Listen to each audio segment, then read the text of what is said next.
احنا مش عايشين في الدنيا لوحدنا.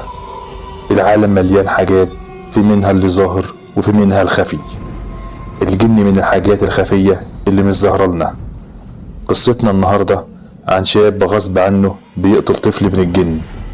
الجن بيخدعه وبيلبسه وبيعمل معاه أشياء مخيفة جدا. يا ترى الشاب ده هيستسلم له ولا هيحاول يخرجه منه؟ اسمع القصة للآخر علشان تعرف قصة الإنس والجن.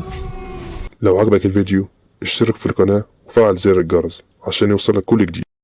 صاحب القصة بيحكي ويقول: أنا اسمي سيد، عايش في الأرياف، عايش لوحدي في منزل ورثته عن أبويا الله يرحمه. أمي ماتت قبل والدي بسنة واحدة، وأبويا حصلها في السنة اللي بعدها. أنا شغال فلاح بالأجرة.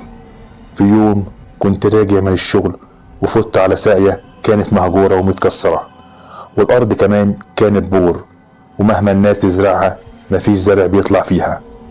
محدش عارف ليه. ناس تقول علشان صاحبها اللي بيراعيها مات علشان كده زعلت عليه، وأسباب تانية كتير. وأنا راجع كانت الشمس غابت والطريق كان مظلم ومفيش غير أراضي زراعية، وكان في غيط مزروع ذرة. قلت أفوت منه علشان أقصر الطريق. كنت حاسس إن في حد ماشي ورايا، وفجأة حد زقني من ظهري، وقعت على وشي في الطين. ببص ملقتش حد. قمت أجري وخرجت من الغيط، وقررت مش همشي جوه الغيط وهمشي جنبه.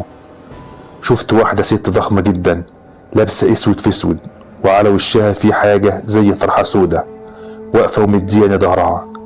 أنا واقف في مكان زراعة ومفيش حد خالص علشان لما أصرخ ينجدني.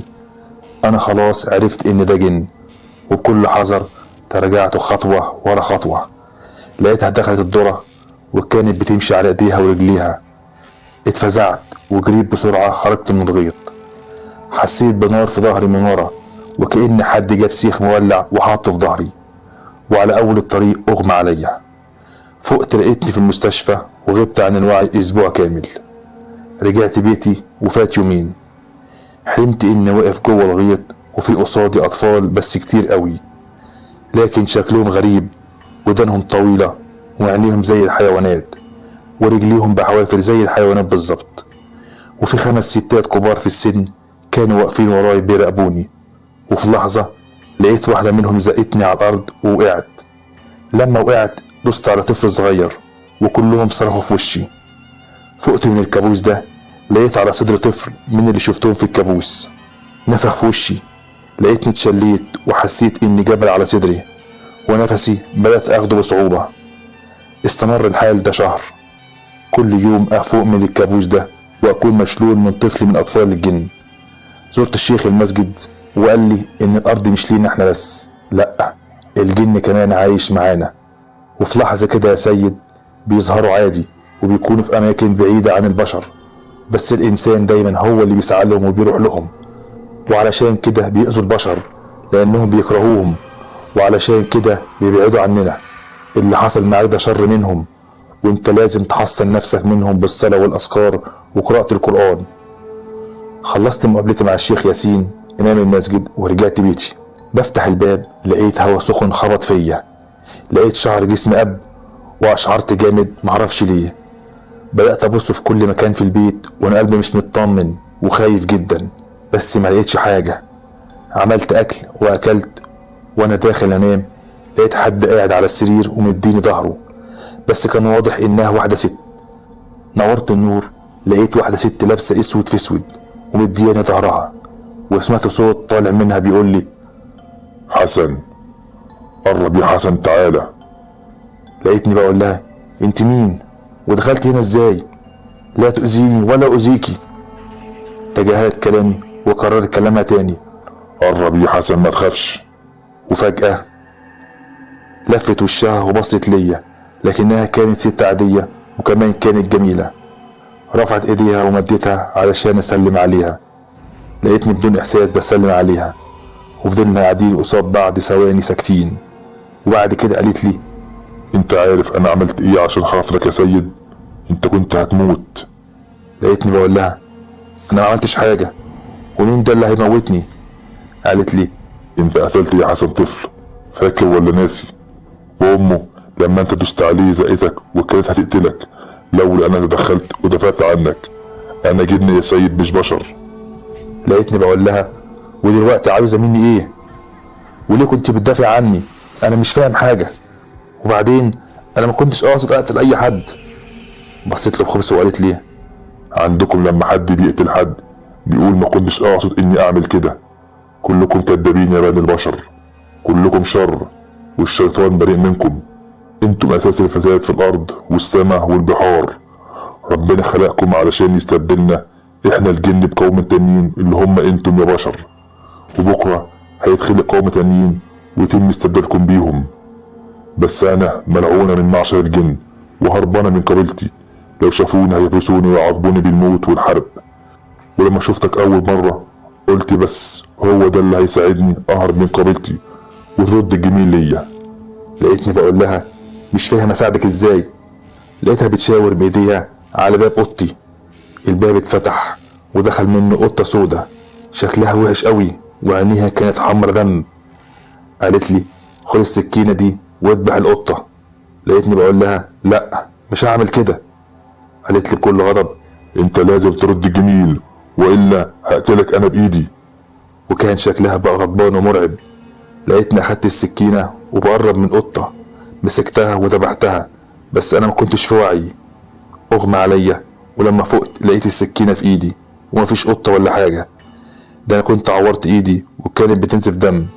بسرعة زرت الصيدلية وجبت شاش وقطن وعالجت ايدي. وما كنتش عارف اللي حصل ده حلم ولا علم. كنت مصدوم مش مصدق. ده كمان السكينة دي مش بتاعتي، جت منين معرفش. انا عارف حاجتي في المطبخ كويس. دي سكينة قديمة عليها رموز وكلام غريب وكلها غرقانة دم.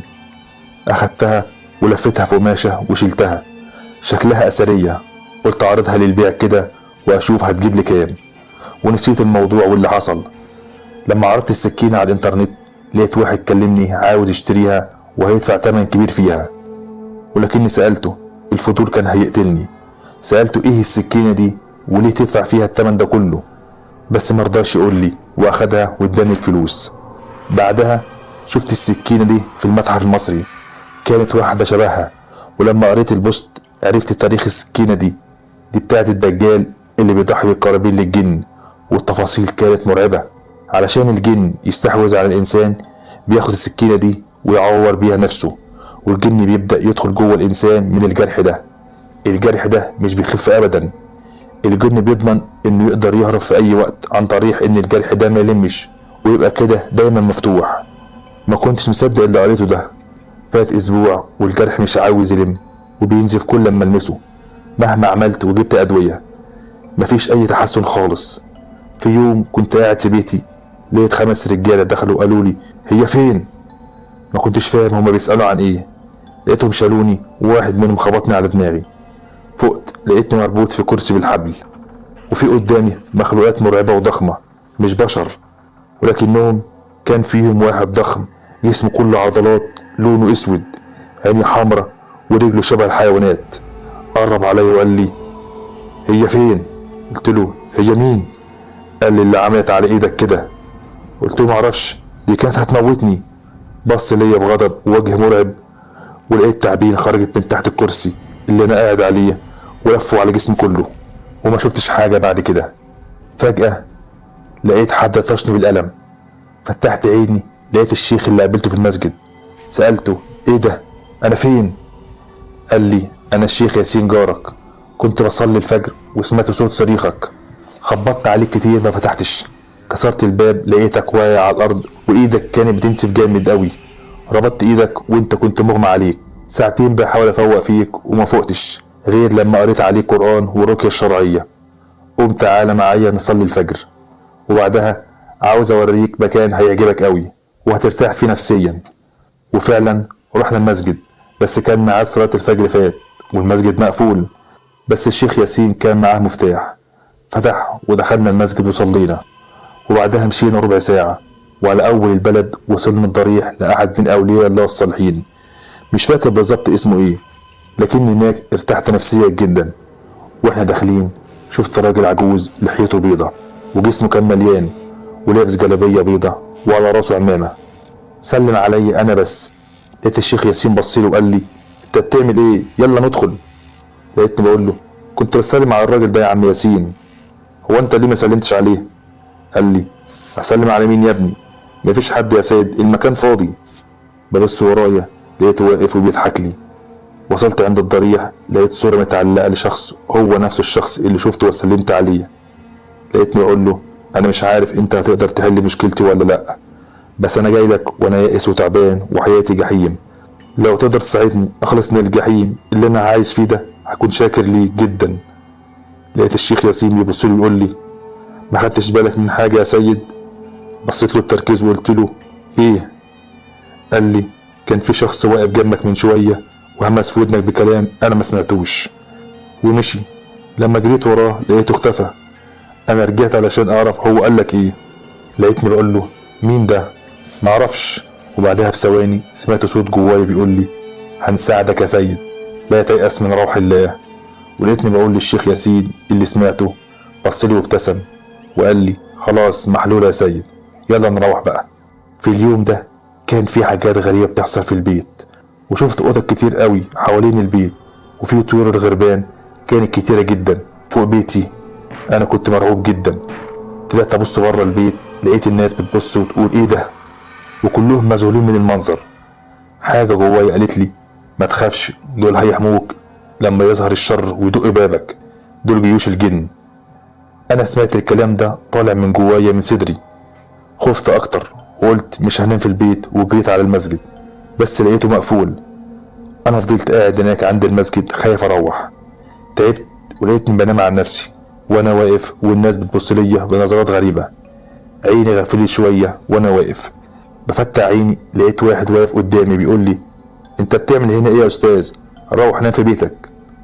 قلت لنفسي مفيش فايدة، انا هروح ابص واشوف ايه الحكاية، يمكن الجيش مشي. روحت البيت ما لقيتش حاجة. لقيت الشيخ ياسين بيدور عليا بيقول لي انت فين؟ انا خبطت على بابك وما لقيتكش جوه، كنت فين؟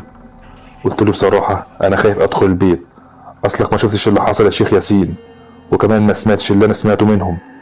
قال لي خلاص تعالى معايا وانا هقعد معاك للصبح. وقعدنا نقرا قرآن كتير، وبعدها بلحظات البيت اتهز جامد قوي زي ما يكون في زلزال، وصوت عاصفة جوه البيت وخبط الحلال في المطبخ. لقيتني بقول له سامع يا شيخ ياسين؟ واحنا الاتنين كنا خايفين جدا. لقيته بيقول لي اقرا قرآن يا سيد وما تخافش. شفت تعبان كبير قوي معدي من الصالة للحمام وانا والشيخ ياسين شايفينه. بعدها ب10 دقايق سمعنا صوت الحنفيات بتشتغل والمية بتغرق المكان والحمام. لما وصلت علشان اشوف الحنفيات كأن في حد جوه وصوت واحدة ست بتغني. حاولت ابص من الباب بس مش شايف حاجة. الشيخ ياسين كان واقف جنبي وهو خايف. احنا الاتنين بنشوف حاجات مرعبة لأول مرة في حياتنا. بعدها ب5 دقايق الباب اتفتح ودخلت لقيت صهد طالع من الحمام. هوا سخن قوي ضرب فينا ومحدش جوه الحمام. اللمبة بتاعت الحمام كانت بتنقط دم ولونها احمر وضربت في وشنا. بعدها اخدنا بعضنا وجرينا، بس تقريبا كده الوقت كان متأخر. الباب مش عاوز يفتح. اصوات الغربان والقطط ظهر، وحصل افظع شيء تقدر تشوفه في حياتك. البيت كله اتقلب في لمحة، كل حاجة بقت على الارض وكل العفش اتكسر 50 حتة. اي اجهزة اتكسرت زي ما نكون واقفين في معركة لكن الجنود مش ظاهرين.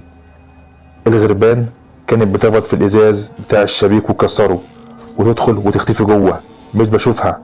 والقطط كانت بتصرخ. بعدها بساعة واكتر ظهر انسان شكله زي واحد عادي وطلع من غرفتي، واحنا كنا ميتين من الرعب. فتح الباب وخرج واحنا بعدها طلعنا نجري. انا من اليوم ده نمت اسبوع بره البيت، وفي يوم حلمت بنفس الراجل ده بيقول لي ارجع بيتك لقد انتصرنا على الشر. وبس الحلم خلص. بعدها بيومين رجعت البيت بس لقيت كل حاجة سليمة. هو بس لقيت 5 تعابين ميتين جوه غرفتي. شلتهم رميتهم بره للكلاب واكلتهم. وفاتت فترة كبيرة الحال بقى كويس وهادي. بس من كام يوم حلمت بست بتستحمى في الحمام بتاعي وبتقول لي ايه بتبصي كده ليه؟ انا مراتك يا سيد. قلت لها مرات ازاي؟ قالت لي انا الجنية اللي انت شفتها، وانا زي ما بتقول علينا كده يا سيد من الجن العاشق، ومش هسيبك لواحدة غيري. الحلم خلص، لكن فضلت تزورني في الأحلام. كان عندي أكتر من 20 سنة في الوقت ده، ومن يوم ما عرفتها وأنا كل مشروع جواز أدخله يفشل وميكملش أبدا، ولا حتى بيوصل لقراية فاتحة. الجنية دي ماشية ورايا بتدمر لي أي حاجة حلوة تحصل لي. ودلوقتي عندي 50 سنة وما اتجوزتش وعايش لوحدي، وهي لسه لحد دلوقتي بتزورني. وهي دي نهاية القصة.